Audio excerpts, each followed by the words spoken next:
saber quem está na casa pela primeira vez. Bem-vindos. Estamos disponíveis no final para uma conversa que entendam necessária. Hoje, especialmente, uma efeméride de particular interesse para todos. Comemoramos o Dia Mundial da Criança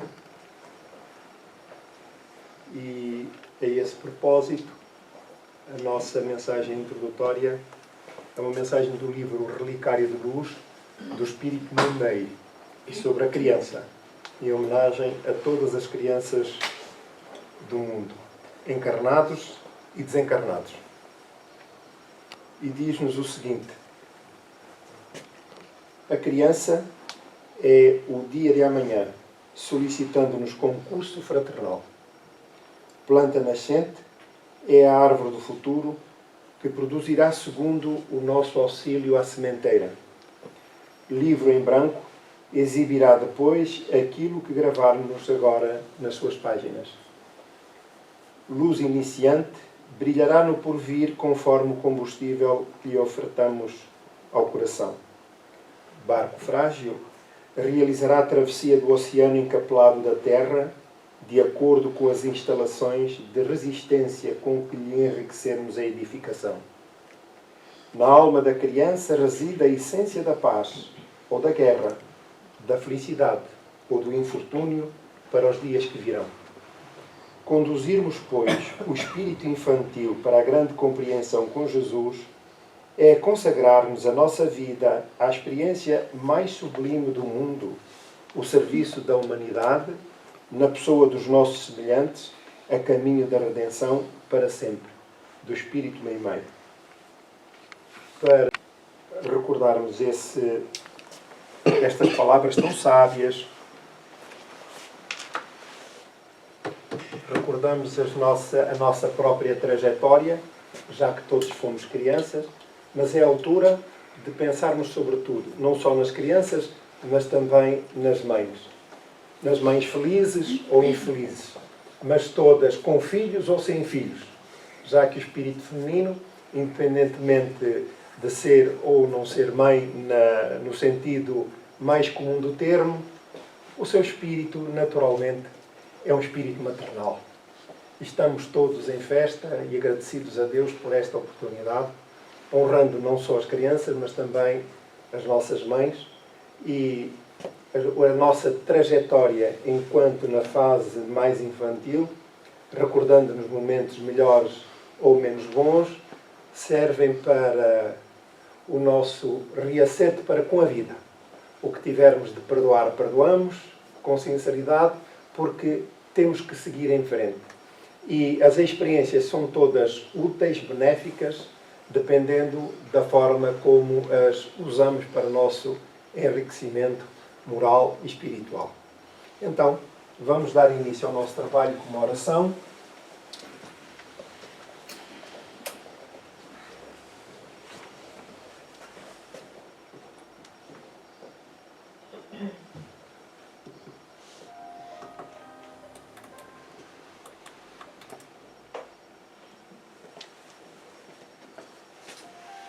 Pedindo que nos unamos, colocando Jesus no centro da nossa atenção, na nossa terra mental, a quem endereçamos a nossa gratidão. E a Deus, nosso Pai, Senhor da vida, aqui nos encontramos, felizes pela oportunidade do reencontro que ocorre nos dois planos da vida e com a possibilidade do recolhimento íntimo para a oração, para o espírito de religiosidade, de convívio fraterno que aproxima todos os corações presentes em torno da mensagem majestosa do nosso querido Mestre Jesus. Eis-nos, pois, no início da tarefa da manhã, este grupo que se reparte pelos dois planos da vida, razão pela qual pedimos, Senhor, as vossas bênçãos, o vosso amparo e inspiração, para que o trabalho vá ao encontro das expectativas de todos quantos aqui nos encontramos.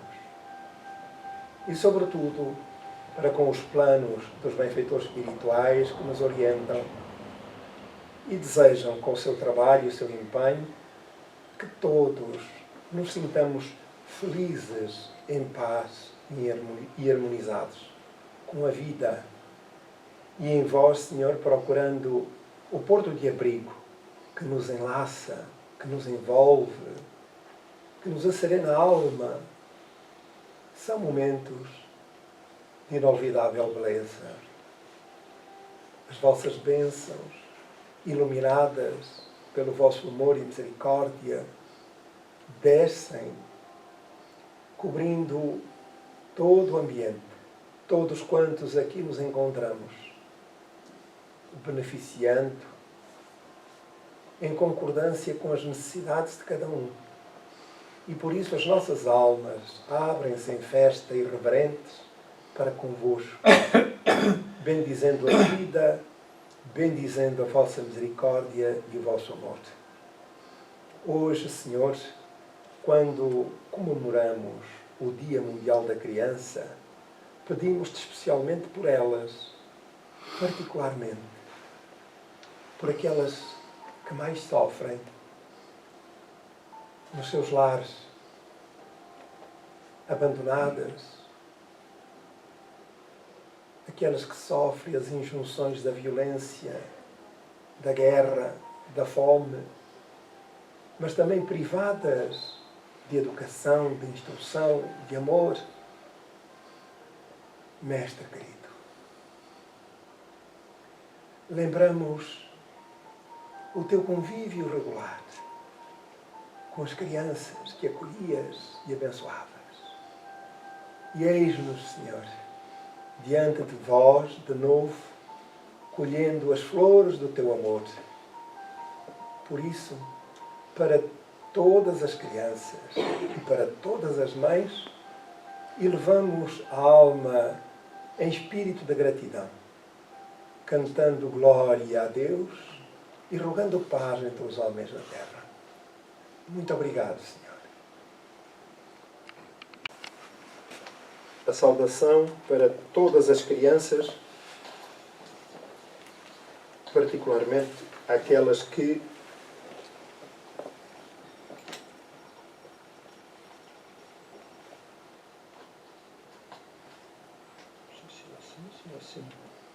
peço desculpa, mas tenho que acertar aqui com...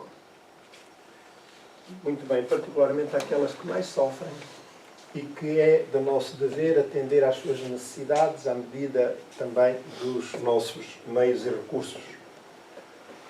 Vamos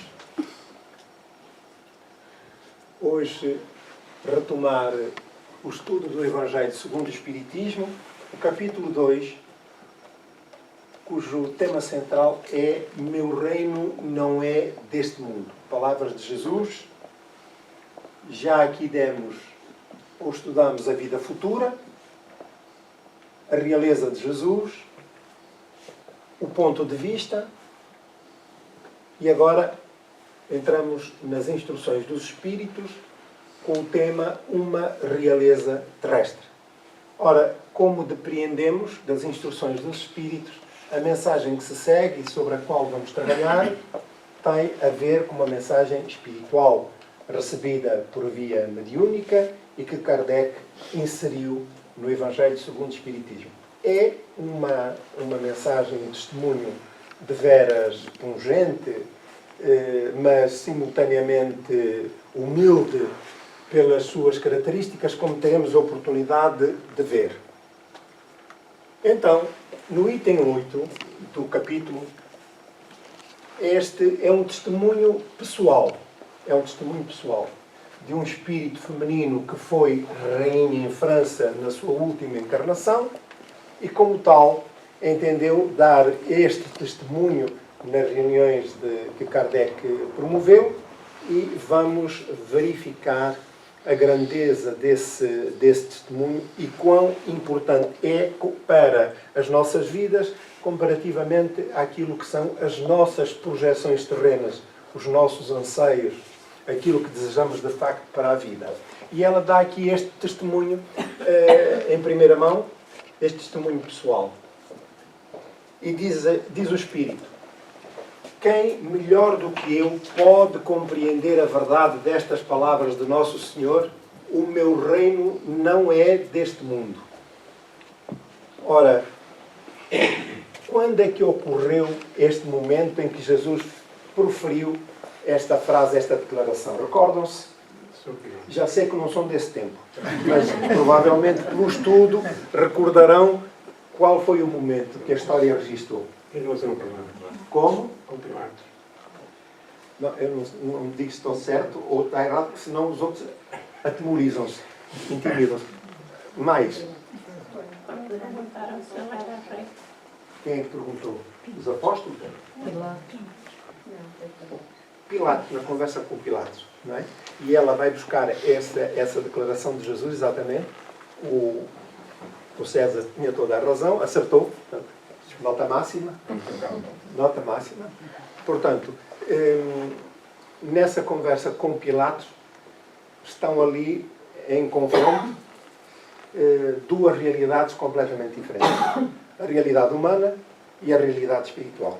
Aquilo que era um projeto humano, corporificado em Pilatos e no seu projeto de vida, na sua forma de estar, e de Jesus, um projeto cósmico que ultrapassava as barreiras físicas e que, de facto, a sua preocupação não era a conquista dos bens ou do poder terreno, mas era cumprir, nas suas próprias palavras, a vontade de Deus, a vontade do Pai. Então, este Espírito vai buscar esta declaração de Jesus para, em torno dela, com muita particularidade, desenvolver o seu testemunho. E depois diz: o orgulho perdeu-me na terra. Quem, pois, compreenderia o nenhum valor dos reinos da terra se eu não o compreendia? Portanto, ela própria, aqui, advoga essa realidade que agora, com um estatuto completamente diferente, fora do seu âmbito terreno, ela agora tem a possibilidade, e de uma forma mais isenta, olhar para aquilo que foi a sua vida. E como tal, ela não podia, reconhece, exigir aos outros a compreensão pela fatuidade daquilo que são os bens terrenos, o que significa o excesso de significado que têm os bens terrenos para a nossa existência e que motivam as nossas ansiedades, as nossas frustrações, as nossas depressões, os nossos problemas dos mais variados, exatamente pela ausência de conhecimento dessa fatuidade.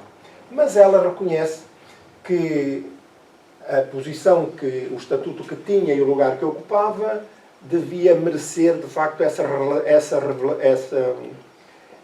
reflexão mais profunda e mais acertada com a própria vida. Já que o poder terreno, isto é, alcançável para a inteligência mediana, é uma circunstância passageira. Portanto, ninguém pode...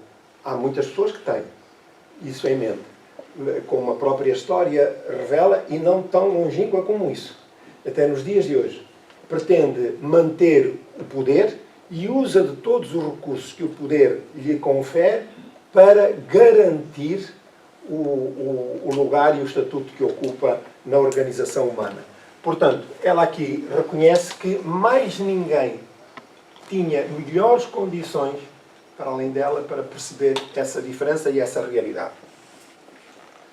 Que trouxe eu comigo da minha realeza terrena? Nada, absolutamente nada. E como que para tornar mais terrível a lição, ela nem sequer me acompanhou. É impactante, é muito difícil.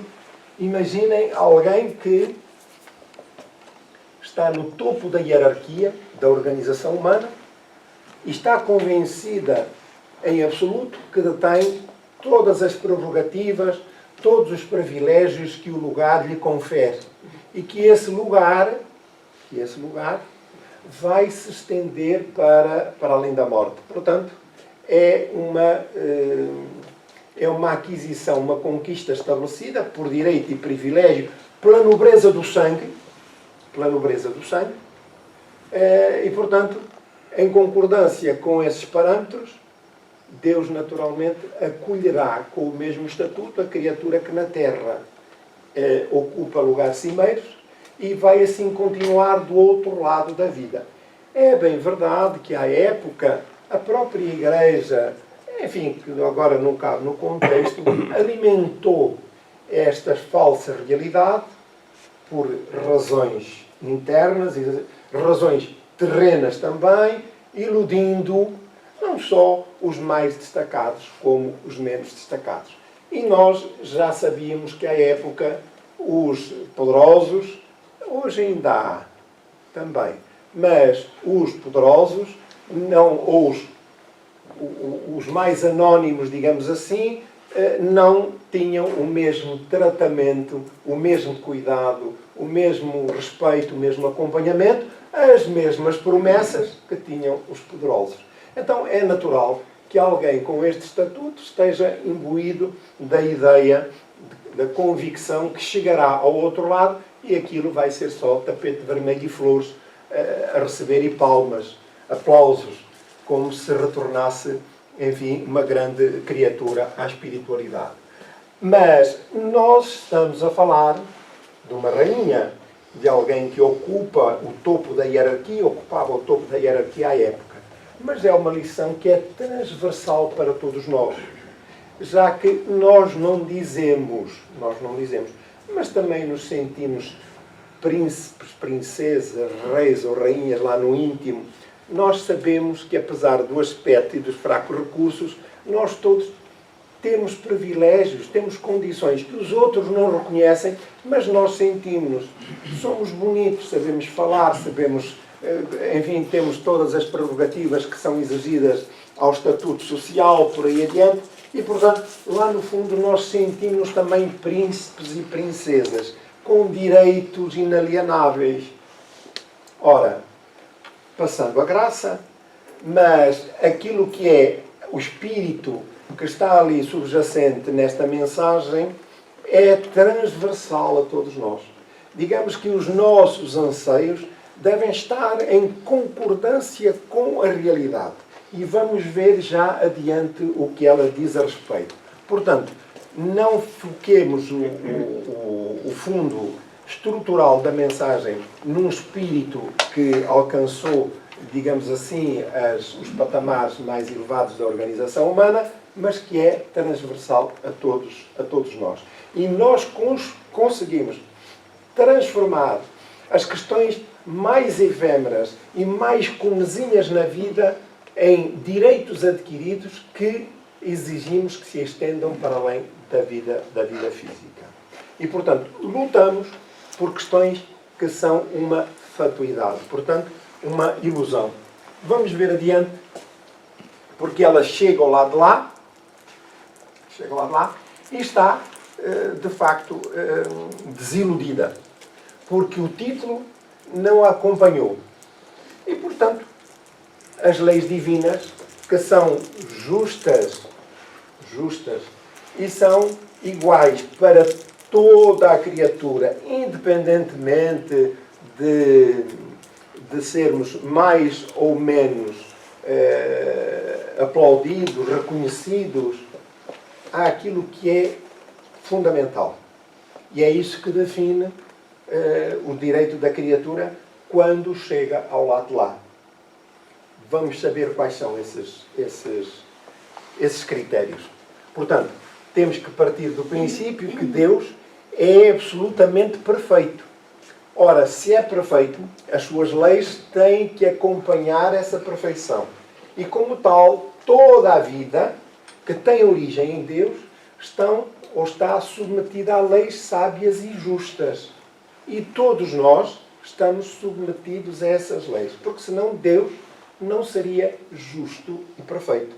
Quer dizer, as leis adequavam-se às circunstâncias de cada um e a cada um era dado aquilo que ele pretendesse. É a concepção humana da organização dos direitos. Relativamente às leis divinas, são completamente diferentes. Portanto, são os méritos e as conquistas morais alcançadas que definem esses direitos e essas conquistas. Vamos ver. Rainha entre os homens, como rainha julguei que penetrasse no reino dos céus. Mas foi uma desilusão. Que humilhação, quando em vez de ser recebida aqui, portanto, do lado de lá, qual soberana vi acima de mim, mas muito acima, reparem que ela acentua enfaticamente, mas muito acima, homens que eu julgava serem insignificantes e aos quais desprezava por não terem sangue nobre. E o que é ter sangue nobre? Alguém me sabe explicar? Já percebi que não estudaram a lição. O que é ter sangue nobre? Isso é parte da nobreza, não é? Diga? Isso é parte da nobreza. Não existe. Vamos ouvir Não mais. existe. Não existe. Sangue Mais. é sentido figurado, o sangue não. Como? O sangue em si é sentido figurado. Porque não existe. Não, mas ela diz ali que é terem sangue nobre. Portanto, Exatamente. é assumido que há uma diferença nos estatutos entre a nobreza que é definida pelo sangue e pela hereditariedade e outros que não, que estão fora desse conceito. Portanto, vá para perceber melhor que é o sangue dos... De uma classe social, Como? não é? As monarquias, as pessoas têm origem monárquicos, em outras, sei lá, É uma hierarquia da nobreza. das classes sociais. Muito bem. Então, cientificamente, há alguma diferença entre o sangue de um nobre ou de um plebeu? Não. Não, Então cai por terra toda essa fantasia que é criada pelos homens, pelos que detêm o poder, mesmo da força, para imporem e defender os seus direitos e privilégios, relegando para a franja da comunidade aqueles que não fazem parte desse poder. Ora, face a esse conceito científico, tudo aquilo que são a estratificação das sociedades, tudo está aqui. O conceito de raça, o conceito da religião, de género e por aí adiante, são tudo conceitos humanos para defender os meus direitos, desconsiderando aquilo que é fundamental e básico, que é a criatura humana em si. Então eu defendo, muitas vezes aqui faço alusão a este detalhe. E agora socorro-me dele novamente. Nós, quando compramos um terreno, qual é a primeira coisa que fazemos? É morá-lo. Porquê? Porque a ideia é... Eu faço o muro, mas para me defender dos outros. Para me defender dos outros. Para dizer, isto é meu, eu estou-me a defender dos outros. Nunca para defender os outros dos meus maus intentos. Assim, não, eu ponho aqui o muro, porque senão eu posso assaltar o terreno do vizinho. E assim, já pensaram nisso? Alguma vez ouviram isso? Não. Mas é correto ouvirmos, eu ponho o muro para me defender dos meus vizinhos. Estão-me a entender? Então, este conceito, esta que só revela insegurança nas relações e no conceito que a criatura tem a seu próprio respeito, vai desembocar aqui. Porque eu, se não tenho sangue nobre, tenho dinheiro que me permite comprar o terreno, que me permite morar e defender dos meus vizinhos. Está certo? Mas tudo isso fica na poeira do tempo, da história.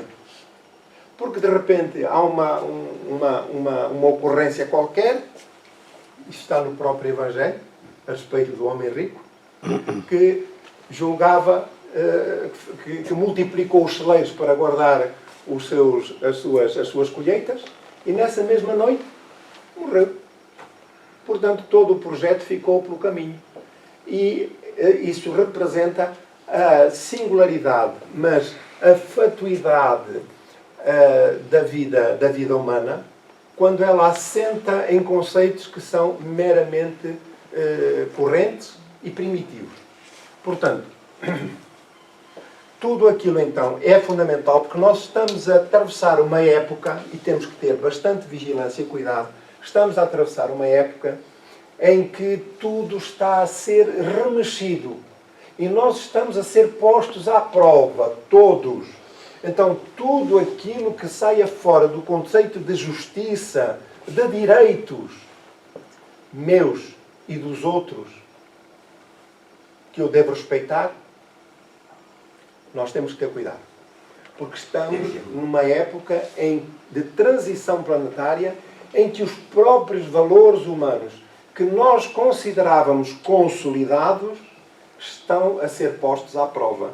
E então, onde é que eu me vou socorrer para encontrar um roteiro de segurança? No Evangelho e no exemplo de Jesus.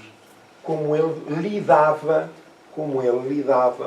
com os seus semelhantes e como várias vezes interpelou e chamou a atenção dos seus apóstolos relativamente ao comportamento que tinham para com terceiros. Estamos de acordo? Muito bem. Então vamos adiante.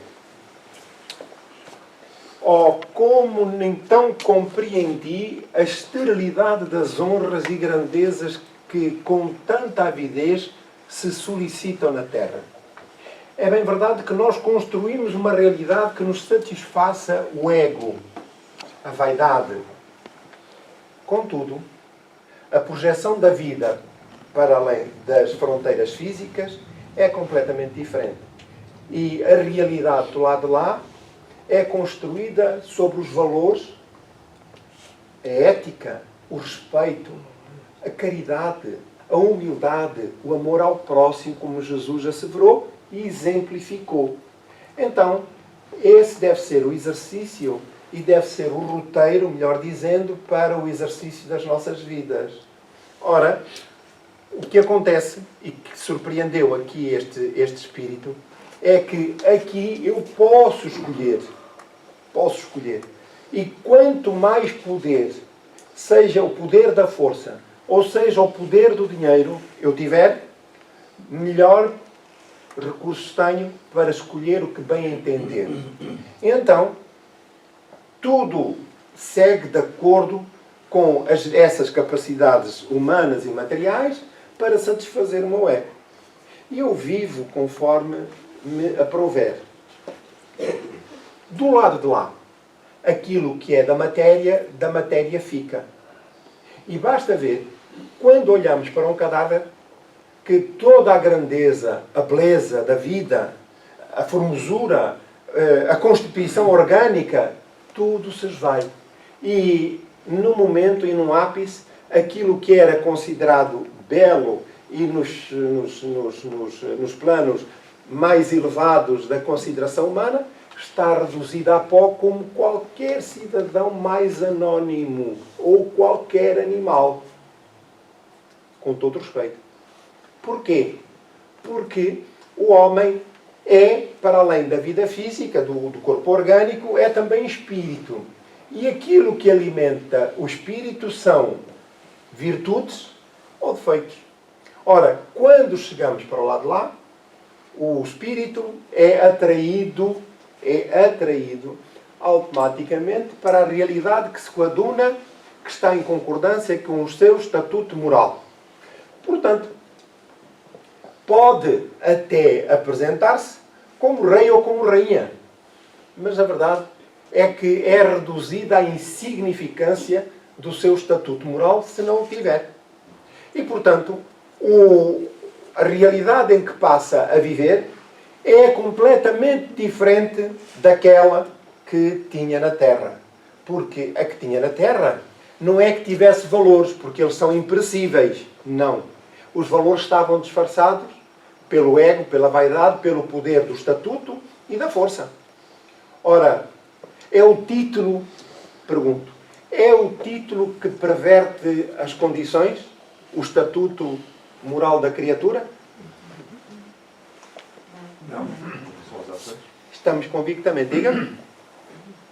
São As ações. as ações. Muito bem. Ora, as ações devem traduzir aquilo que é o nosso nível moral.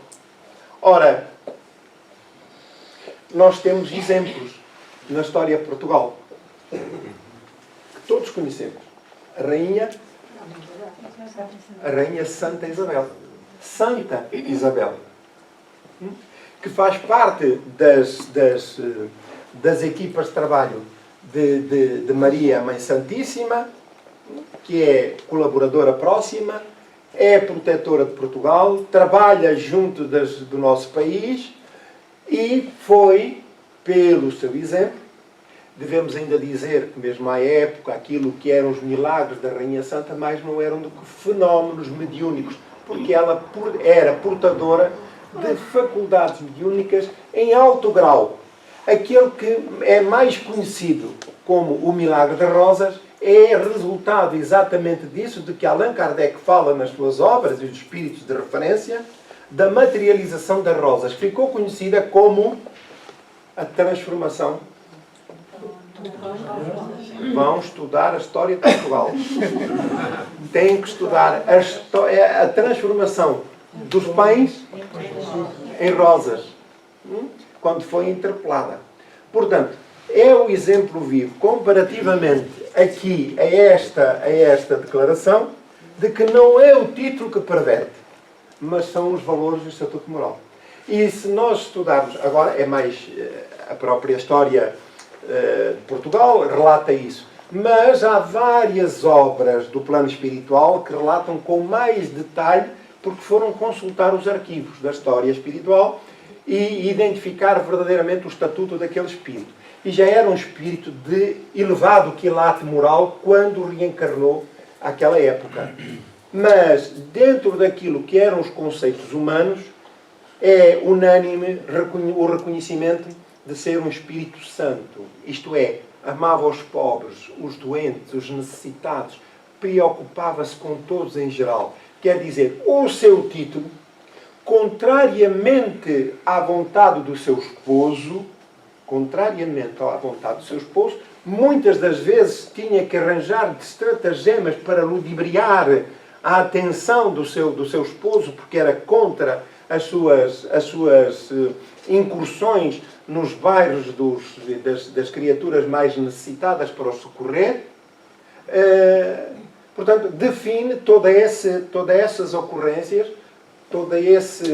essas obras, definem o estatuto da criatura enquanto tal. Quer dizer, o seu título, mediante os outros, era uma questão secundária. Ela colocava à frente do seu título e das suas obras o interesse dos mais necessitados. E por isso, mesmo à época, ficou conhecida como a Rainha Santa, como o título absolutamente perfeito para um espírito daquele quilate. Ora, então podemos concluir que não é o título que perverte a criatura, mas são os valores, e aqui no caso são a ausência de valores que perverte o título. Está certo? Muito bem. Então, vamos adiante. Para se granjear um lugar neste reino, portanto, do lado de lá, são necessárias a abnegação, a humildade, a caridade em toda a sua celestial prática, a benevolência para com todos. Logo na introdução da sua declaração, nós percebemos o quão ela estava desiludida, o quão foi o nível de desilusão quando chegou ao outro lado. Podemos inferir por aquilo que são os resultados do estudo, do conhecimento, das leituras, dos relatos espirituais, que estas trajetórias são trajetórias difíceis.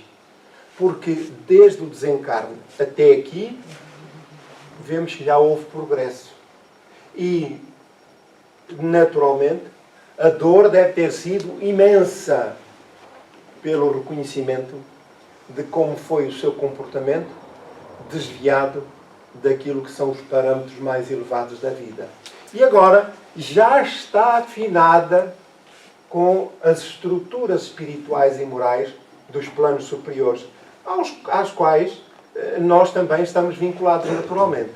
Já que o conhecimento que a doutrina nos faculta não é um exercício intelectual somente, é também um roteiro de vida. Um roteiro de vida. Para que possamos, de facto, encontrar luz que nos conduza pela escuridão do mundo, no que diz respeito às condições morais e espirituais. Então, ela já chegou a esta conclusão, já aprendeu a esforço do seu sacrifício e do sofrimento que teve. Não se vos pergunta o que fostes. Estão-me a perceber aqui? Reparem. Não se vos pergunta o que fostes. Então, os nossos títulos, nós chegamos aqui a uma instituição ou qualquer coisa, a falarmos com alguém, o senhor sabe com quem está a falar? O senhor sabe quem eu sou? Lá, com certeza, ela deve ter chegado lá, como nós, um dia, se não tivermos cuidado, chegamos lá, mas o senhor sabe com quem está a falar? Sei, é com a Maria Antónia, ou com o Alexandre, que estou a falar. Sim, mas além disso eu... Não, nós aqui não há títulos. Aqui fica tudo ali à porta. Então, nessa altura, as medalhas, os colares que nós fomos pondo, ou que nos deram, pusemos, tornam-se um peso imenso face a esta realidade. Portanto, não se vos pergunta o que fostes, nem que posição ocupastes, mas que bem fizestes. Quantas lágrimas enxugastes? Ó Jesus, disseste-o que o teu reino não é deste mundo, porque é preciso sofrer para chegar ao céu, de onde os degraus de um trono a ninguém aproximam. Ela faz aqui uma declaração muito particular e que é pertinente e, de acordo com o ponto de vista dela, ela diz aqui que é preciso sofrer para chegar ao céu. Este sofrer para chegar ao céu vamos nos correr do que diz ali no Livro dos Espíritos, exatamente para percebermos isto. Porque o sofrimento só surge nas nossas vidas para nos induzir à transformação íntima que é necessária. E, portanto, são os sacrifícios que são necessários fazer para a criatura se enquadrar aos parâmetros, às estruturas morais e espirituais advogadas pelas leis da vida. No caso dela, ela fala de sofrimento porque foi já o resgate que teve que fazer. Como nós dissemos já anteriormente, desde a altura que ela chegou à espiritualidade até este momento, naturalmente que rolaram muitos anos, quiçá mesmo séculos, até chegar a este ponto em que já lhe é permitido vir dar o seu testemunho e convidar as criaturas que a estudam, que a leem, que refletem sobre a sua mensagem, à alteração dos seus caminhos, dando o exemplo daquilo que foi a sua vida. Então, nós vamos nos socorrer aqui do Livro dos Espíritos para compreender que não temos necessariamente que passar pelo sofrimento. Porque senão Deus era masoquista. E Deus é perfeito. É amor em grau absoluto. Agora, o que existe é sacrifício. Sim, sacrifício. Desde que nós iniciamos a nossa jornada de progresso espiritual e moral, desde as eras mais remotas, desde o homem primitivo e por aí adiante, até chegarmos à angelitude. Estamos irremediavelmente destinados a esse fim. É o projeto de vida, não vale a pena rebelar-nos, contrariarmos. Temos que ser humildes, porque ainda na escala da evolução, nós, seres humanos que aqui estamos na cauda da escala. Imaginem, estamos na cauda da escala. Ora, significa, ainda nos parâmetros da ordem dos espíritos imperfeitos.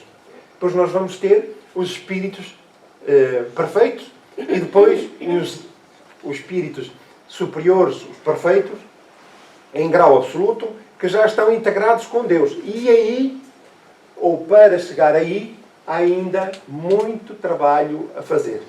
Mas são as determinações divinas e, portanto, nós, não estando ainda em condições de perceber o seu pensamento e as suas decisões, temos que cumprir. Porque esse é o desígnio traçado para todos nós. No Livro dos Espíritos, na parte segunda, do mundo do espírito ao mundo dos espíritos, no capítulo 1 dos espíritos, progressão dos espíritos, no item 114, os espíritos dizem a Kardec, ou melhor, Kardec pergunta aos espíritos: os espíritos são bons ou maus por natureza, ou são eles mesmos que se melhoram? E a resposta: portanto, isto é, se foram criados uns maus e outros bons, portanto, se fazem parte da sua natureza. E a resposta: são os próprios espíritos que se melhoram e, melhorando, se passam de uma ordem inferior para outra mais elevada. E assim sucessivamente. Todos, sem exceção. Ora, significa que esse trabalho é um trabalho que nos compete realizar e que exige, de facto, esforço, empenho e sacrifício. Depois, na questão 115, diz o seguinte: dos espíritos, uns terão sido criados bons e outros maus. A questão coloca em causa os atributos de Deus, porque é uma pergunta, enfim, que necessita de esclarecimento, dada, enfim, a evolução do conhecimento teológico até então. É que Kardec faz esta pergunta: porquê é que há espíritos bons e espíritos maus? Se Deus criou assim as criaturas, e vamos ver o que dizem os espíritos. Deus criou todos os espíritos simples e ignorantes. Isto é, sem saber. Uma página em branco. Todos simples e ignorantes. Então, mesmo a figura de Jesus, que tradicionalmente ouvimos dizer que é o Filho perfeito, o Filho de Deus, também ele é, tal qual nós, um espírito que foi criado simples e ignorante e tem galgado os patamares da evolução, assim como nós. Há quantos anos foi criado Jesus? Há muitos anos. Há quantos anos fomos criados nós? Há menos anos. Mas há espíritos a serem criados e nós vemos, ainda no planeta Terra, que nem todos estamos no mesmo grau de desenvolvimento, já não falando do intelectual, mesmo até do moral. Sabem disso? Sim. Nossa Senhora. Não sabem? É? Portanto, há espíritos que convivem connosco na Terra e, apesar do patamar que nós já atingimos, vá para facilitar as civilizações mais avançadas, temos em simultâneo na Terra espíritos que estão ainda bastante atrasados. Mas relativamente ao homem primitivo, já esses estão mais evoluídos. Estão mais evoluídos.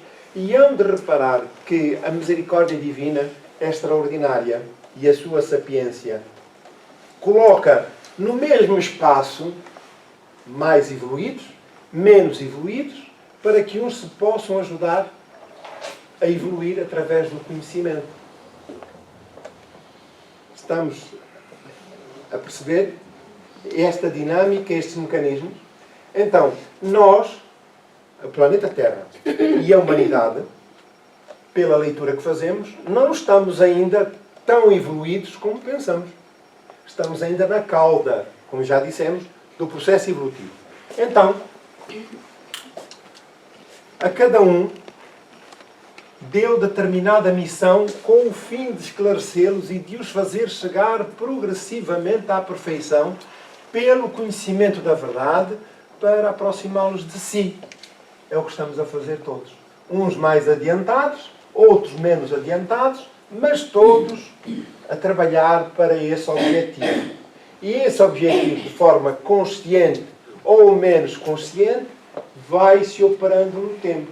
Ora, na posse destes conhecimentos e aquilo que é transversal a todas as criaturas, a todas as filosofias e religiões, não é propriamente o conceito em si que encerra a filosofia ou que encerra esta ou aquela religião. Não. É a prática do bem, a prática da caridade, do amor ao próximo. Essa é a linguagem universal que todos nós compreendemos, porque nós sabemos o que é amar o próximo. Sabemos o que é caridade. É íncito na criatura esse dispositivo de amar. Nós fomos, e a força que nos alimenta é uma força divina. É a força do amor. E por isso nós estamos predispostos e na intimidade da alma nós todos sabemos o que é a caridade. E é essa a linguagem universal e transversal a toda a humanidade. Portanto, tudo o resto são caminhos que nós escolhemos para chegar ao mesmo fim. Então, nesta perfeição é que eles encontram a pura e eterna felicidade. Portanto, à medida que vamos evoluindo, sob o ponto de vista moral e espiritual, mais nos aproximamos de Deus e mais fruímos dos seus atributos da felicidade. Mas nós vamos lá a Deus buscar esses atributos para os colocar em nós? Não. É o nosso próprio progresso, o esforço que nós desenvolvemos, que desenvolve as forças que jazem em nós, porque Deus é e encontra-se na intimidade da alma de cada um. E, portanto, aguarda tão somente essa força poderosa que a nossa vontade faça progredir essa força através da prática do bem. Ora, passando pelas provas que Deus lhes impõe, é que os espíritos adquirem aquele conhecimento. Portanto, às vezes pensamos que é o sofrimento que é despropositado e desnecessário, mas são essas provas, essas dificuldades, que nos amadurecem a alma e nos chamam à responsabilidade perante a própria vida. E por isso estamos, de forma paulatina, sujeitos a aplicar as leis do aperfeiçoamento através desse sacrifício. Uns aceitam submissos essas provas e chegam mais depressa à meta que lhes foi assinada. Isto é importante, que retenhamos isto. Uns aceitam submissos essas provas e chegam mais depressa à meta que lhes foi assinada. Estamos a compreender? Outros só a suportam murmurando e pela falta em que desse modo incorrem, permanecem afastados da perfeição e da prometida felicidade. Então, é importante observarmos, face àquilo que acabamos de ler, que não nos falta amparo, apoio espiritual que nos auxilia nessa trajetória. São os nossos conselheiros espirituais.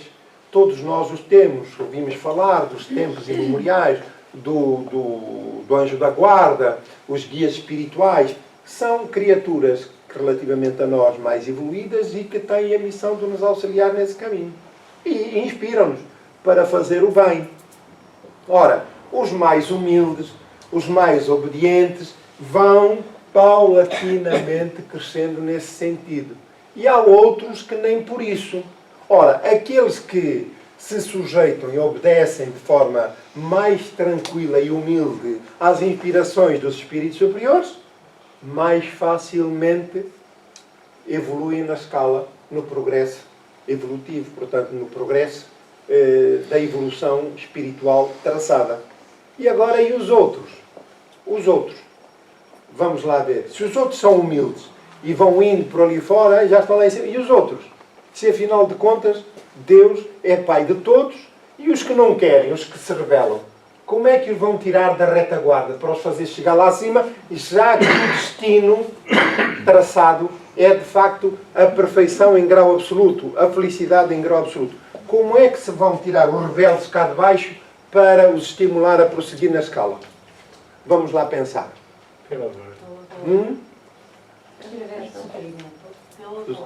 Então o sofrimento não é mau. É isso? é através do sofrimento, do resgate e da dor. É verdade.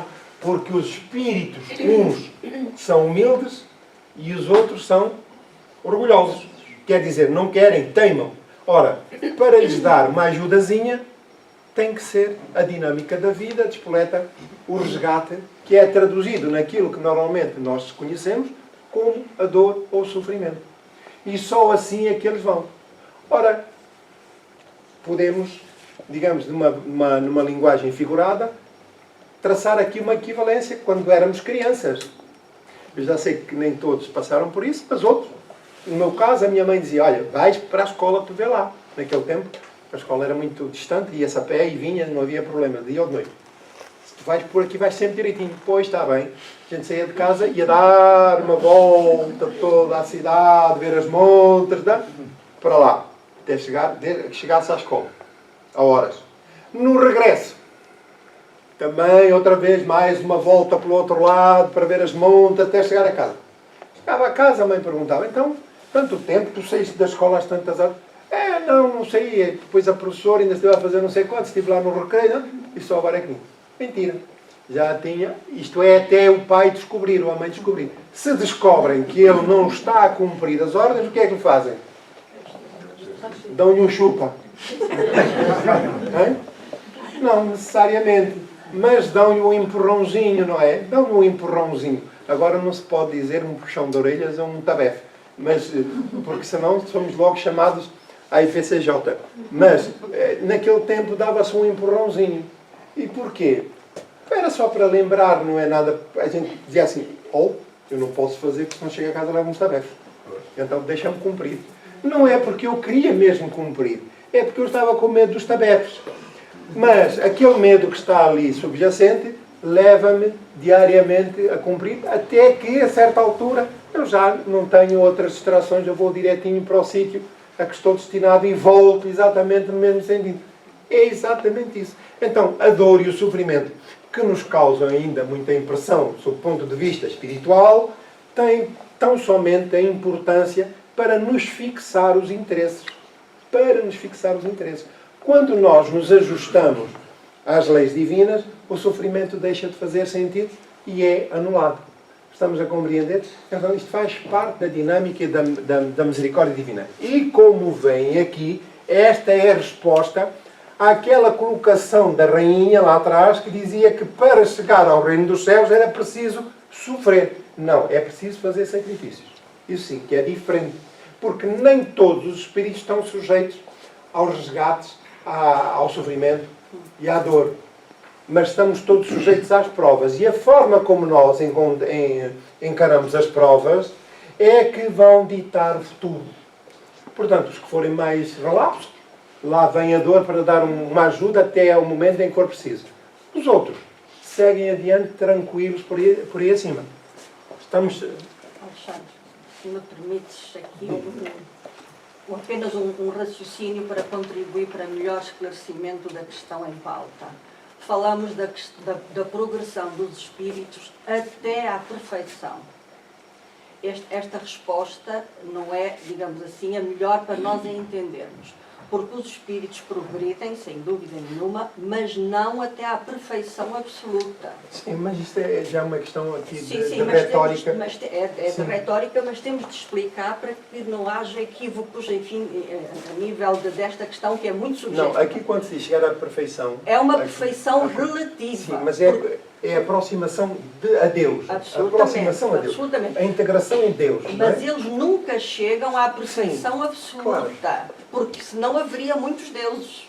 Mas Jesus disse, sede perfeitos como vosso Pai é. Exatamente. Sim, mas é uma perfeição relativa. Compreendam o seguinte, isso é uma questão de retórica, de princípio. A perfeição, de facto, quem a detém em grau absoluto é Deus. É só Deus.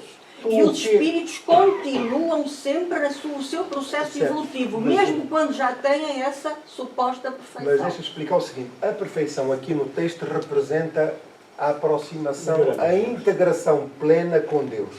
Certo? A integração plena com Deus. É por isso que está ali a palavra. É porque quando não haveria muitos deles depois deles atingirem, digamos assim, a chamada meta, não é? Da perfeição absoluta. O que nós- Vamos aqui no item A, segundo o que acabais de dizer, é Kardec agora a colocar ali aos espíritos, segundo o que acabais de dizer, os espíritos na sua origem seriam como as crianças ignorantes e inexperientes, só adquirindo pouco a pouco os conhecimentos de que carecem ao percorrerem as diferentes fases da vida? É uma inquirição, ainda no âmbito da mesma pergunta. Sim, a comparação é boa. A criança rebelde conserva-se ignorante e imperfeita. O seu aproveitamento depende da sua maior ou menor docilidade. Mas a vida do homem tem termo, ao passo que a dos espíritos prolonga-se ao infinito. Na questão 119, não podia Deus isentar os espíritos das provas que lhes cumpre sofrer para chegarem à primeira ordem? Se Deus os houvesse criado perfeitos, nenhum mérito teriam para gozar dos benefícios dessa perfeição. Portanto, volta-se aqui a dizer, como já disse aqui a Maria Júlia, a perfeição, aqui no caso, é uma perfeição relativa e não em grau absoluto, como podemos compreender. Onde estaria o merecimento sem luta? Ademais, a desigualdade entre eles existente é necessário às suas personalidades. Acresce ainda que as missões que desempenham nos diferentes graus da escala estão nos desígnios da providência para a harmonia do universo. Muito bem. E na 120, todos os espíritos passam pela fieira do mal para chegar ao bem? Pela fieira do mal? Não, perdão. Pela fieira do mal? Não. Pela fieira da ignorância. Porque se Deus criasse espíritos maus, ou imperfeitos não, mas maus, e outros bons, não seria perfeito. E, portanto, haveria desigualdade logo no ponto de partida. Por que é que alguns espíritos seguiram o caminho do bem e outros o do mal? Portanto, o mesmo ponto de partida, uns pela esquerda, outros pela direita. Escolheram caminhos opostos. E a resposta, não têm eles o livre-arbítrio? Deus não os criou maus, criou-os simples e ignorantes. Isto é, tendo tanta aptidão para o bem quanto para o mal. Os que são maus, assim se tornaram por vontade própria. Mas a misericórdia divina, o que é que faz? Não os deixa relegados definitivamente ao mal. Dispõe de recursos para encaminhar esses espíritos para o bem. É esse o destino fatal. Alexandre, posso? Faz favor? Sim, sim. Quando estava a falar de sofrimento, que todo espírito sofre, não é? Para o seu adiantamento, é um despertamento para nós, e ali pela fieira da ignorância. Quando eu estava a ouvir, eu estava a pensar, então, mas tudo que nós passamos não tem que ser necessariamente sofrimento. Se eu me puser na pele da vítima, aí o sofrimento vai ser muito maior. Claro. Mas é pela ignorância. Certo. Não é? Mas da vítima do que sofre. Se eu me puser no papel, imagino, eu estou a sofrer e ponho-me, eu sou vítima, porque é que me acontece a mim, certo, coitadinho certo, de mim, não sei o quê. certo. Essas coisas que vai ser muito mais custoso eu sair desse processo, não é? Sim. E de dar o passo em frente. Mas porque a pessoa, para quem não tem estes conhecimentos que nós Aí adquirimos... está, pela sim, ignorância, não é? sim.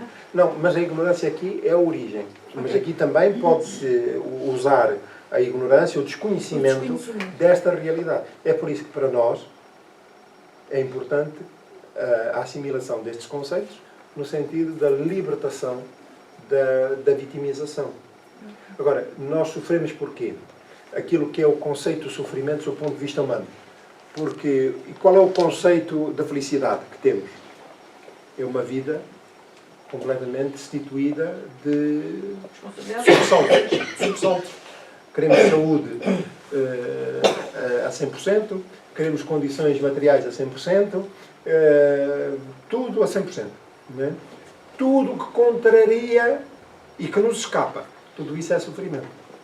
Portanto, o nível de sofrimento, vá lá, a classificação, vai em concordância com o meu estatuto íntimo, com a minha humildade e a minha capacidade de reconhecimento. E muitas das vezes, quando nós sofremos uma reação a uma ação cometida, o nosso primeiro impulso, porque somos orgulhosos e muitas das vezes egoístas, o nosso primeiro impulso qual é?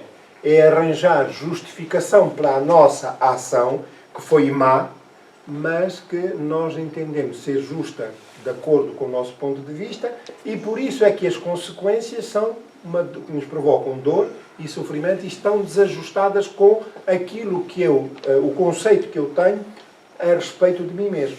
Eu sou bom, e tudo o que eu faço é justo, é bom, mesmo que não, mas para mim é. E por isso, tudo que contraria estes conceitos é mau. Quer dizer, e daí vem o sofrimento. E quanto mais orgulhosa for a criatura, mais sofre. Porque ela própria, ao invés de desenvolver graus de humildade que levem a compreender e a submeter-se às injunções da própria evolução, a pessoa revolta-se. E porquê? Porque se sente injustiçada. Está certo? Então, vemos aqui que Deus não criou as criaturas, não criou maus, espíritos maus, criou-os simples e ignorantes. Isto é, tendo tanta aptidão para o bem quanto para o mal, os que são maus assim se tornaram por vontade própria. Ora, vamos voltar aqui novamente ao coisa para terminar.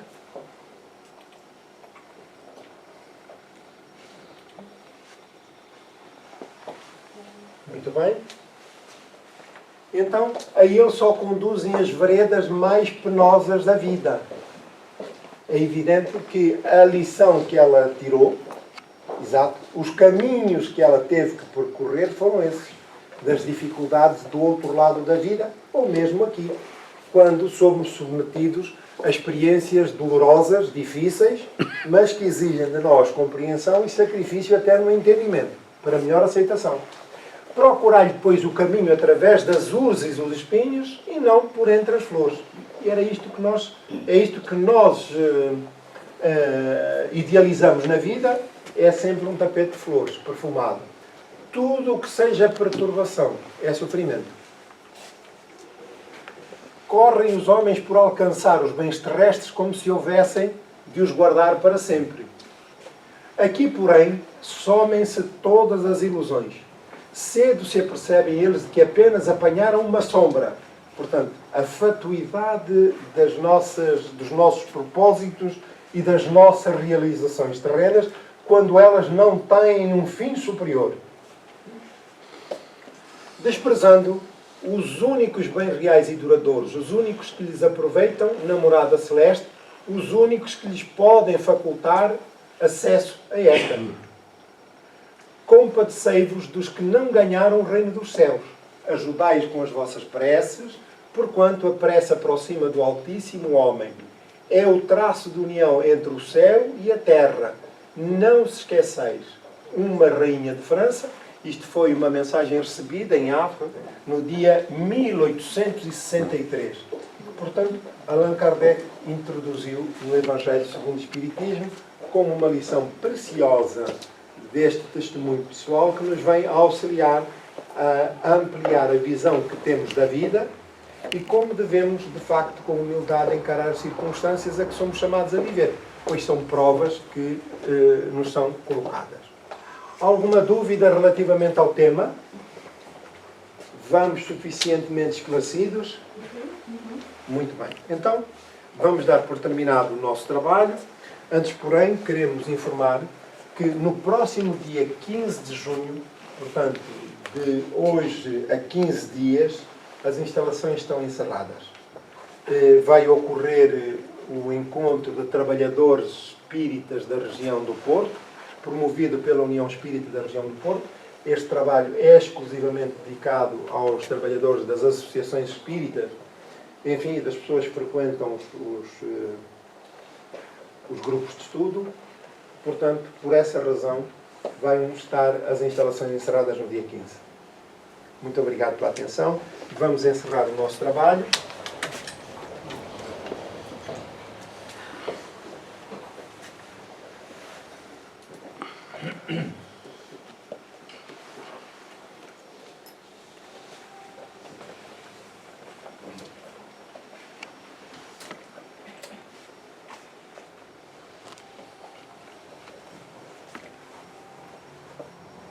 Estes são momentos de realização espiritual. Os bons espíritos que se encontram no recinto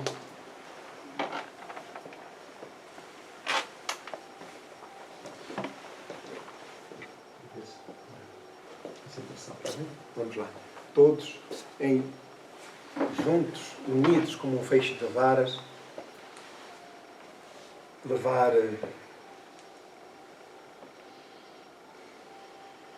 o nosso sentimento mais íntimo de recolhimento, de união. Deixar fluir da intimidade da alma os melhores sentimentos. O ambiente encontra-se profundamente iluminado, energizado pelo amor divino que desce em pétalas perfumadas de bênçãos de saúde, de alegria e paz.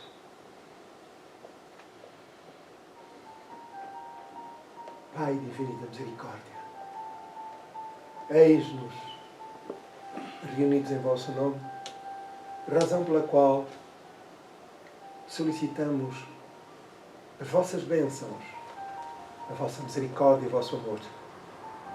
Atenda a cada um dos necessitados, mais ou menos necessitados.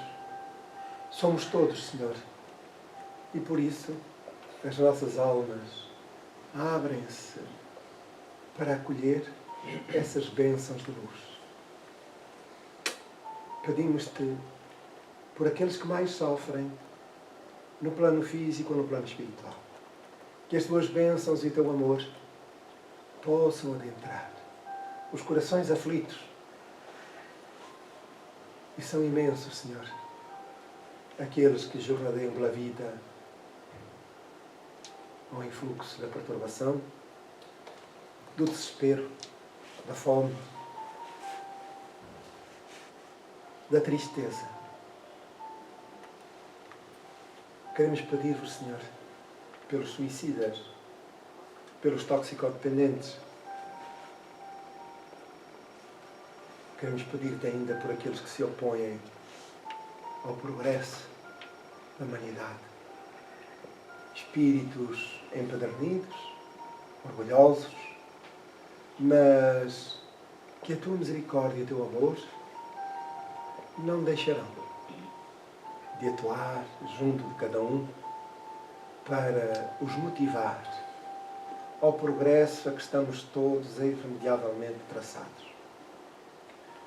Lembramos, Mestre querido, aqueles que ainda alimentando a fatuidade do poder e do orgulho se distanciam dos mais pequeninos,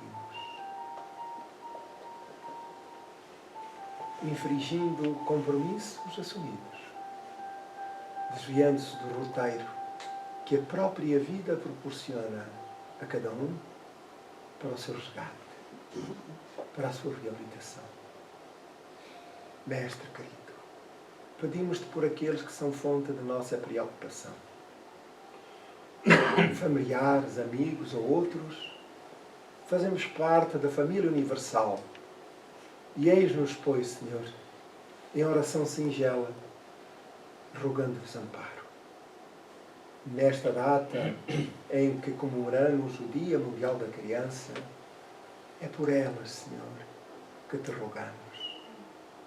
E sensibiliza-nos a alma para que estejamos despertos e disponíveis para estender mãos de misericórdia, mãos de amor, de afeto, de solidariedade para cada uma, envolvendo, ainda pelo pensamento, em fraternal abraço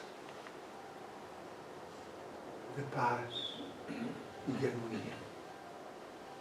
Assim, Senhor, pedimos licença para o encerramento da tarefa da manhã, envolvendo todo o ambiente, num fraternal abraço de amizade, em que nos encontramos com os sentimentos entrelaçados e os bons propósitos que nos animam, iluminando os passos da vida. Muito obrigado, Senhor.